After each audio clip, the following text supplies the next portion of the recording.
જાજે ઉગમણે દેશ, મોર જાજે આથમણે દેશ, વળતા જાજે વેવાઈને માંડવે.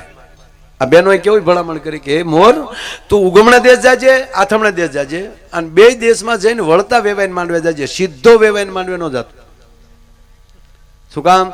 ઉગમણા જગન્નાથપુરી આવ્યું છે. દેશનો નકશો લઈ લ્યો તો ઉગમણી દેશે જગન્નાથપુરી ઉદ્યાચલ ને ઓરડે એને કહીએ કાય ન્યાલી સૂર્ય ઉગે છે, ત્યાં સૂર્ય મંદિર છે મોટા મોટા, ખજુરાઓ એ બાજુમાં થાય, એ બાજુ એ ઉગમણી દિશાએ આવ્યું. એટલે પેલા તું જગન્નાથના દર્શન કરજે, આથમણી દિશાએ આથમણા દ્વારે બેઠો છે દ્વારકાધીશ, એના દર્શન કરજે. આ બેયના આશીર્વાદ લઈ અને પછી તું માંડવામાં આવજે. બોલો.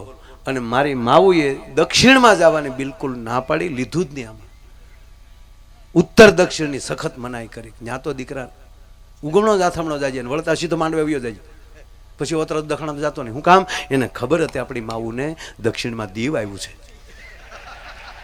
અને ઉત્તરમાં આબુ આવ્યું છે, અને ત્યાં જાહે તો મોરલો કળા કરીને આવશે અને વેવાય પીસા કેરી નાખશે. હતી કોઈને ખબર? આ કઈ મને ખબર છે પણ કોઈને કહું નહીં હું.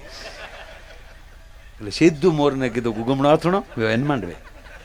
વળતું જાજે નહીં, વળતા જ જાજે. બે જગ્યાએ આ ભગવાનના દર્શન કરી અને વળતા સીધો તું વયો જાજે. દક્ષિણમાં જતો નહીં બેટા, તો તારી સોનાની સાંસી છે કે રૂપાની પાંખ છે એ દીવવાળા ખેંચી લેશે,